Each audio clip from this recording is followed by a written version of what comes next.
Shalom, everybody. It's Deacon Dave with KJBU. And before we move into today's understanding, a uniform declaration of separation must be put forth. All teachers, the pastor, the elders, evangelists, the deacons, the brethren, under the banner of King James Bible University, the house of the lost sheep of Israel, and the house of Jehovah, are in no way affiliated, linked in, or connected to any religious sects, buildings, philosophies, vain, impure, or defiled attempts by false prophets, teachers, pastors, and preachers dressing up to appear, to look, act, walk, and sound godly, speaking expressly through doctrines of devils to enrich themselves through the fleecing of the scattered flock of the Most High, accepting love donations, tithes, prayer offerings, super chat donations, good alms, and any and all filthy gain acquired through skillfully deceptive means to lavishly delight themselves upon the men, women, and children of the one shepherd of Israel, Jehovah, the Spirit of the living God, who commands, Matthew 10:6-8, but go rather to the lost sheep of the house of Israel. And as ye go, preach, proclaim, saying, the kingdom of heaven is at hand. Heal the sick, the weak, and diseased. Cleanse the lepers, the unclean and corrupted. Raise the dead, those living according to the flesh. Cast out devils, remove creatures of confusion and deceit. Freely ye have received, freely give. And understand, these are the infirmities, the illnesses, and blindness one lacking the word of God Most High causes. So freely have I received the healing and cleansing of the word of God Almighty. Freely I must give it, you as well. And as for receiving gifts, Exodus 23:8, and thou shalt take no gift, no contributions, awards, presents, or handouts, for the gift blinded the wise and perverted the words of the righteous. And as always, brethren, all members of the collective body, we move when he moves.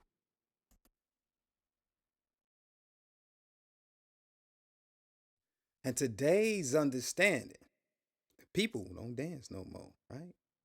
Tool time, dance, to rejoice, to celebrate, praise with gratitude, right?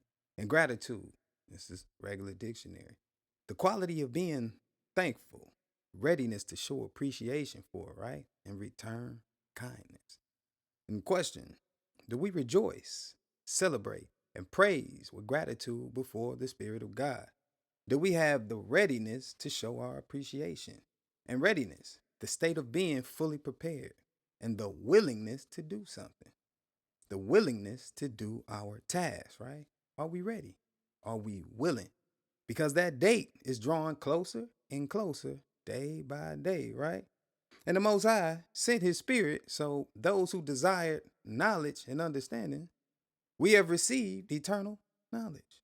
The manna came down to uplift and establish the body as a whole. And when the kids came through preparation and graduated, who showed up at your baptism? It wasn't mama and daddy, right?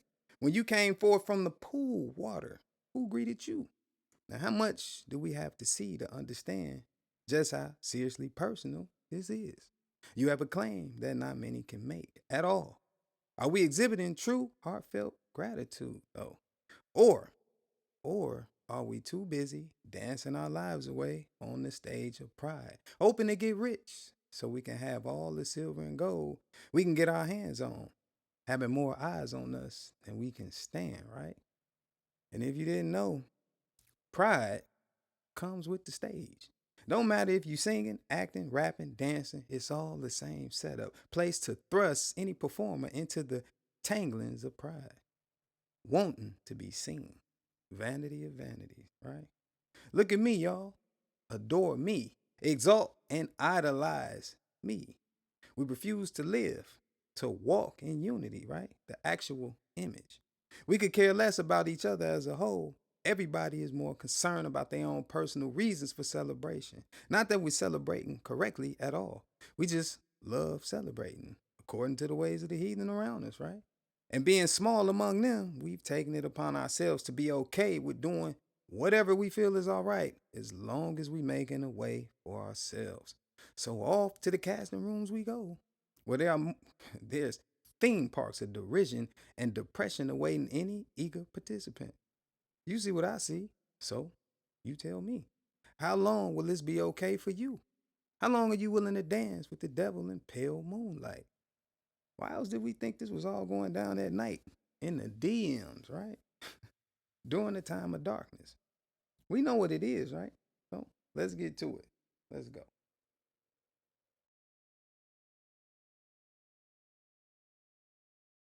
Proverbs 1 and 20. Proverbs 1 and 20. Wisdom crieth without. She uttereth her voice in the streets. Spiritual dictionary. Without. It's outside. Uttereth. Makes known. Voice. It's message. It's counsel. Street. It's gathering places. Wilderness, right? So she's outside of any gathering places of worship, including those who enter into them.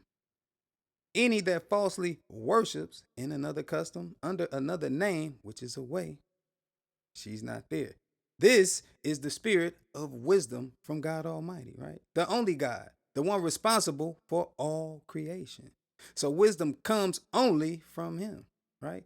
Let's pull up the end of the prologue of Sirach real quick. Let's go. So Rock or Ecclesiasticus 1 and 1. So Rock or Ecclesiasticus 1 and 1. All wisdom cometh from the Lord, the Creator. It's tool time. Capital L, lowercase O-R-D, Creator. And is with him forever, right? So it's not possible that any worshiping in any other customs, manners, and ways, any unauthorized practices have received any of this wisdom. Could it be she's standing outside on the corners with the camps yelling? Absolutely not. Wisdom is a spirit given, and we just saw from whence she came. So let's see what it is that she crieth, right? Let's move. Proverbs 1, 21 and 22. Proverbs 1, 21 and 22. She crieth in the chief place of concourse, in the openings of the gates. In the city she uttereth her word, saying, How long, ye simple ones, will ye love simplicity? And the scorners delight in their scorning, and fools hate knowledge, right? And that concourse, that's regular dictionary. It's a crowd or assembly, right? So she crieth in the chief place of concourse, in that assembly. In the openings of the gates. In the city she uttereth her word, saying, How long, ye simple ones, will ye love folly? And the scorners, the mockers of wisdom, delight in their scorning, the pride and arrogancy, right? And fools hate understanding. So 30 years, 30 plus years in the wilderness, and all I did was party all the time, all the time, celebrating and drinking myself to death, right? Living after the ways of flesh. This death was placed in the presence of me, and I became very receptive to it. So the frequencies the Pied Piper of flesh was broadcasting and still is, I found me some that was acceptable, right? Now, there wasn't much else on the menu because as we've learned in Pastor Johnson's Sabbath teachings, the menu maker chooses the consumables. And we know whose table I was at, right? This is only two, and you're not allowed at both, right? But we gonna pull them. Let's move.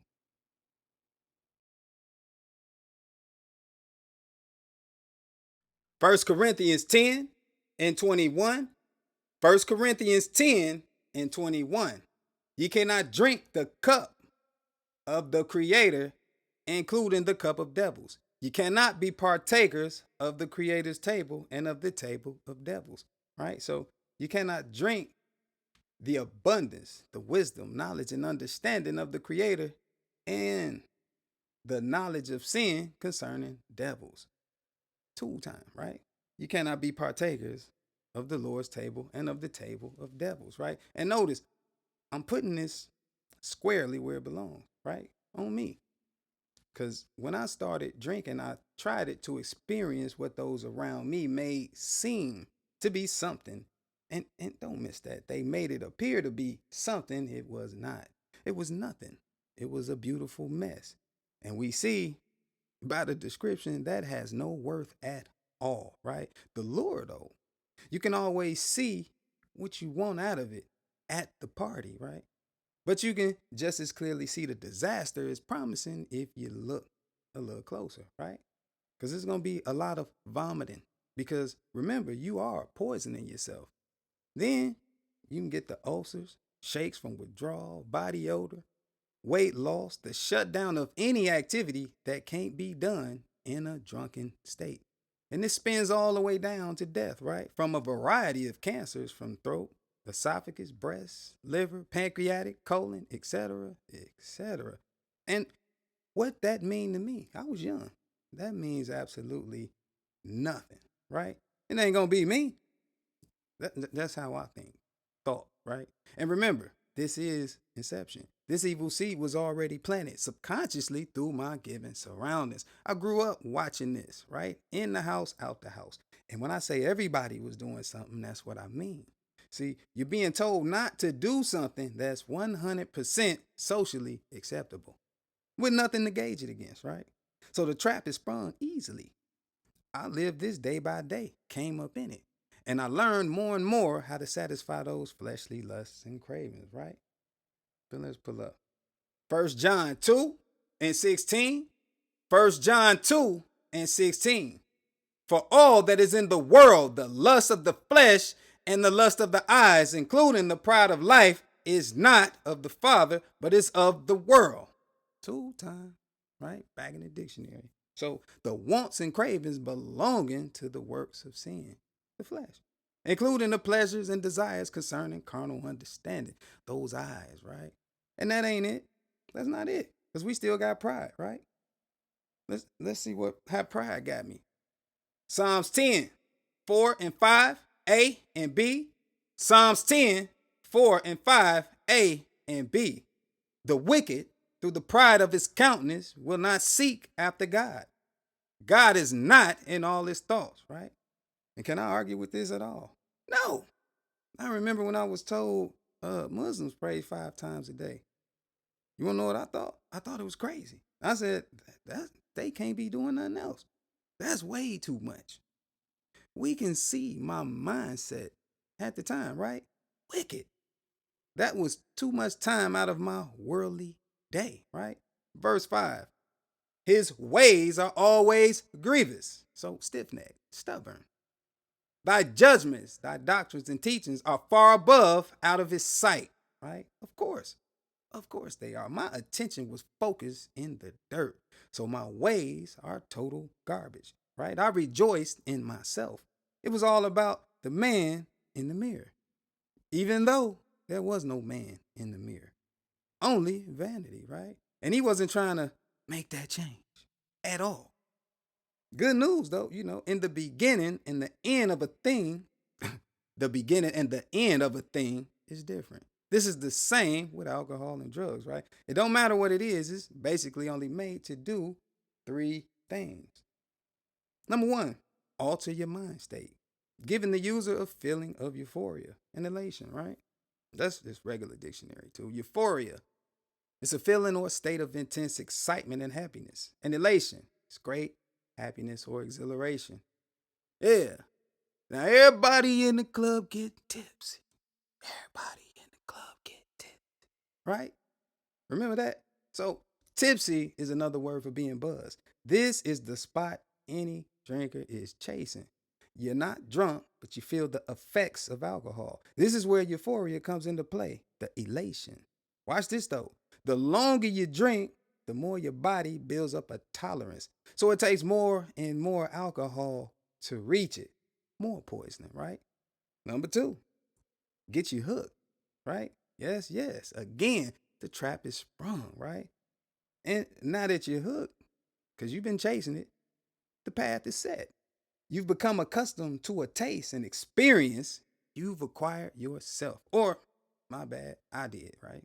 We all know I'm talking about me, right? But we gotta pull up. Let's keep moving.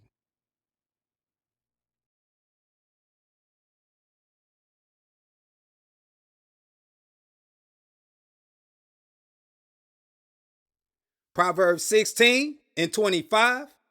Proverbs 16 and 25. There is a way that seemeth right unto a man, a male or female, but the end thereof are the ways of death, right? And that's exactly where this was headed, right? To my death, but not straight to it, right? And that brings us to number 3, teaching others how to idly die through this strange lifestyle that I'm using, right? But how is this done, right? Let's pull up and see. Hosea 4 and 2. Hosea 4 and 2. By swearing and lying and killing and stealing and committing adultery, they break out, and blood toucheth blood.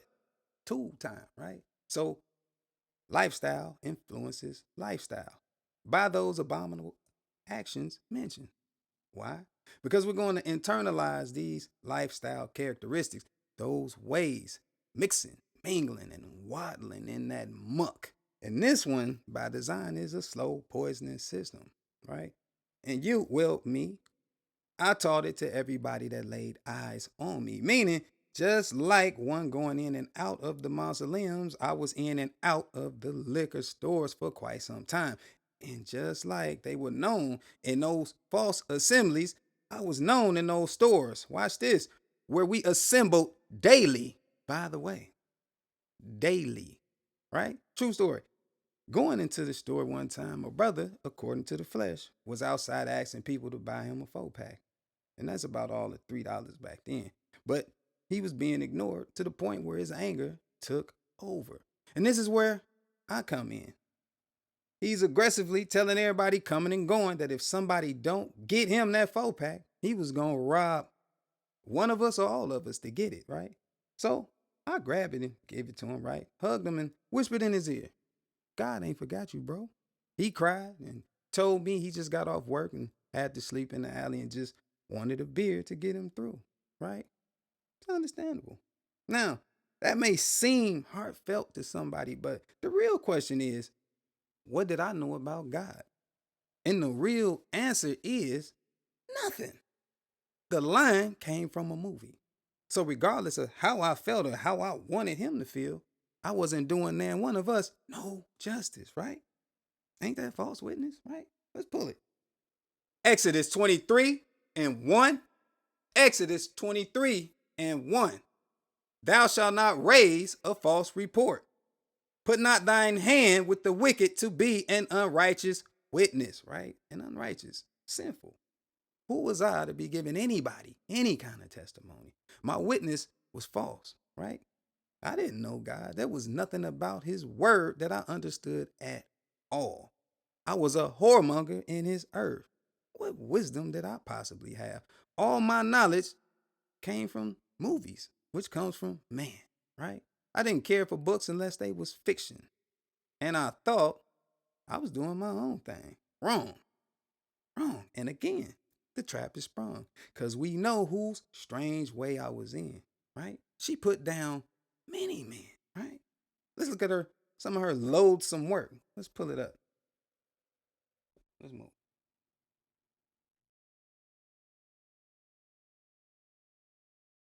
Proverbs 7, 26 and 27. Proverbs 7, 26 and 27. For she hath cast down many wounded, right? So lame and crippled like me, right? Ain't got no knowledge. Yea, many strong men have been slain by her. Now, she destroying strong men. I wasn't strong at all. I was a puppy dog chasing my own tail, sniffing at everything in my vicinity. This victory was going to be flawless, right? I had no strength in me, so I was just basically catching a ride to her house voluntarily, wherever that was, right? Verse 27. Her house is the way to hell, going down to the chambers of death. Oops. Like I said, it was almost a flawless victory. Why? Because I was skipping and dancing, being playful, right? Spiritual dictionary. Drinking in excess because I felt like it. Wearing a hat like my progenitor wore. So we know the same keys that was used to open his door also was opening mine, right? And what's the word on this? Let's pull up Isaiah 5 and 11. Isaiah 5 and 11. Woe, strong warning unto them that rise up early in the morning, that they may follow strong drink, that continue until night, till wine inflame them, right? And this I have done physically, repeatedly, a continuation of the physical intoxication from the night before. But what was I doing spiritually, right? Spiritual dictionary. Strong drink, influence, pride. So I'm placing myself under the influence of pride and any other spirit that shows up with it, right? And this wine, this spiritual intoxication, these false doctrines and teachings. And again, nothing to do with wisdom that I need. So I'm mistaking the nothing for something, right? Prioritizing my wants and desires of the eyes, these understandings, over the need provided for my soul, right? And what is night? Separation, my disobedience. So woe unto them that rise up early in the morning, that they may follow prideful influence, right? That continue until separation, until spiritual intoxication inflame them, right? And we can associate that with redness, heat. I've had gout on my toe before, and it was rough, right? I ain't finna go through that though, right? So back to it. Now, and due to not only this spiritual ignorance, but being in complete and utter confusion biblically, my condition was what? Out of number. And like so many others, right? Proverbs 5 and 14. Proverbs 5 and 14. I was almost in all evil in the midst of the congregation and assembly, right? And had the great, listen, had the great mercies of the Most High not been applied, I'd undoubtedly still be there now, walking dead according to the covenant agreement of life. But, however, still living lavishly and doing mad numbers when it comes to sin and the multiplying of it. But you know what, though? I could always just blame it on the alcohol, right? That's what we blame the fighting and fornicating on at the end of the night, right? Turns out that was sound. But let's pull up and see why.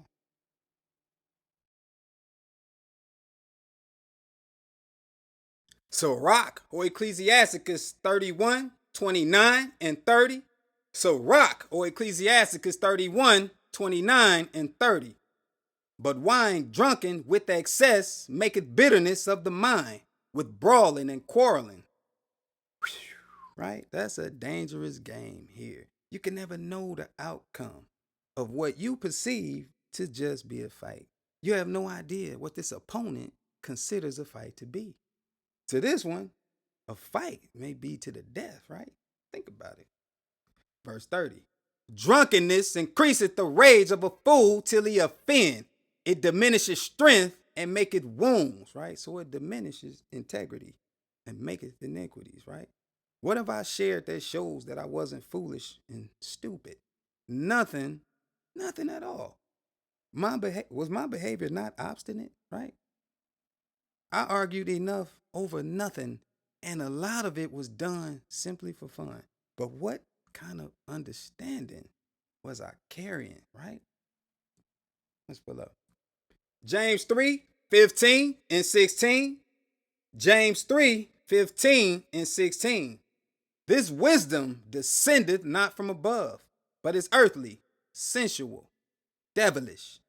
For where envying and strife is, there is confusion in every evil work, right? So every evil work is there because they all connected, right?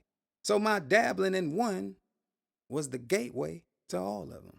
I didn't know this, you know what I'm saying? But true wisdom did and was out searching, still declaring her message, right? And let's tune in and hear what I didn't hear at the time, right? Proverbs 1 and 23. Proverbs 1 and 23. Turn you at my reproof, my correction, right? Behold, remember, I will pour out my spirit unto you. I will make known my words unto you. Right? And in my younger days, I'm going to tell you, I don't remember the truth being presented to me. I was extremely hard headed. And what have we learned about being hard, about being head tough? I still like that. That's not going nowhere, right? But what have we learned about that? These generally are the ones that don't accept correction, right? And if you don't, you know your path. Because like they said, what old folks say, I'm one of them now. Oh, I'm setting my ways, right? But let's pull up. Let's move. So Rock or Ecclesiasticus 21 and 6. So Rock or Ecclesiasticus 21 and 6. He that hated to be reproved is in the way of sinners. But however, he that feareth the Lord, the Creator, will repent from his heart. And what does this way cost, right? Because I ain't came across free yet. And I've yet to see a good ending to this path I've been on, right? Let's tune back in because the message still going, but it's getting rough, right? Let's pull up. Wisdom of Solomon 14, 9 and 10. Wisdom of Solomon 14, 9 and 10. For the ungodly and his ungodliness are both alike hateful unto God. For that which is made shall be punished together with him that made it. Right. So, again, this is a problem for me, right? It done went south on me. Let's look back in this lane I was in, right? This functioning alcoholic thing, right? Which is to say, one who functions as an alcoholic. So there's an alcoholic dependency right there. There's no need to go further because this is a problem, not an addiction, but a serious problem, right? And let's paint. There's a movie called Rebound, starring Don Cheadle. And in this movie, he gets hooked on heroin, right? A hard narcotic. And time goes by in a blur, in a haze, right? What he thought was one school semester turned out to be 3 complete years, right? And this only happens when you're living towards attaining a specific goal daily, right? And remember me back there, I was at that stove daily, right? So the mind will be consumed with thoughts of attaining that specific goal, right? Time seems to slip away. Remember that song? Time keep on slipping, slipping, slipping. You see it. You got it, right? And the problem was my chosen functioning, right? And whether I knew it or not, a choice had to be made because laws against what I was doing, as we see, was already in play, right? Let's pull up some more, right? Exodus 23 and 4. Exodus 23 and 4. Thou shalt have no other gods before me. So no idols in the presence of me. Verse 4. Thou shalt not make unto thee any graven image or any likeness of anything that is in the heaven above, or that is in the earth beneath, or that is in the water under the earth. So, for one functioning as an alcoholic, drug abusing, two-time and womanizer, even though I may maintain professional, social, and personal responsibilities despite being hooked, I'm already in trouble, right? I'm already done for if I remain on that path I was on, right? The law wasn't finna bend for me and finding a way out. Please, where? Right? But the good news was that mercy was already in play, granting a path for atonement, right? And the calling of the Most High was already in motion, right? Giving instructions, right? So let's pull up. We gotta move.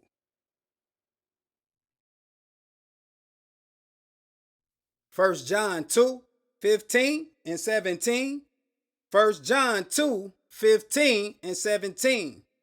Love not the world, neither the things that are in the world.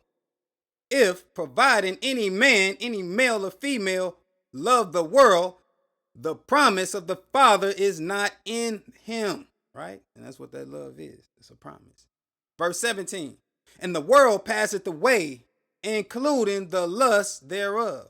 But, however, he that doeth the will of God abideth forever, right? So the question becomes, How am I functioning now? How are we functioning now? Because the function shows our diligence, right? The dance we're performing in the presence of the Spirit of God, right? Being at the feet, the desires of the servant of Yahweh, right? What should we internalize, right? Let's pull up. Sirach or Ecclesiasticus 18 through 20. Sirach or Ecclesiasticus 39, 18 through 20. At his commandment is done whatsoever pleaseth him, and none can hinder when he will save. This is why we rejoice. This is a reason for celebration inwardly, right? For being in a position to be saved, to be preserved, right? There's nothing that can undo his actions, right? Verse 19. The works of all flesh are before him, and nothing can be hid from his eyes. So it's senseless trying to hide what can't be hidden, right? There's no night to him, and the vessel I'm in was created for his pleasure, not mine. And the truth of the matter is this: knowing who and what I am completely outweighs any alcohol, drug, amount of money, or temporal party I would have even thought to engage in or go after, right? There's now no want for it, right? That desire is dead. Verse 20. He seeth from everlasting to everlasting, and there is nothing wonderful before him. Right. So let's not get caught up in the hype outside, right? And out of darkness. The street lights come on, so you know it's time to go in the house. So let's do just that, because everything he spoke is eternal and remains in play forevermore. We just got to decide where we want to be forevermore. And that choice is yours, right? The Spirit of God had given his word. What have we given, right? Let's pull up that word real quick.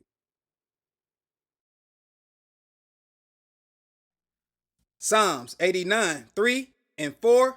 Psalms 89, 3 and 4. I have made a covenant with my chosen. I have sworn unto David, the beloved, my servant. Thy seed will I establish forever and build up thy throne to all generations. Salah, right? So surely you appalled at my filth, right? Just as I am. And maybe it'll help you, right? With something you doing or going through. Because I can tell you this: if not for the high calling, I'd still be gone, somewhere out there stranded. And I can testify to you in truth, ain't nothing out there in this world. It's all in the kingdom to come, right? So keep your eyes on the prize.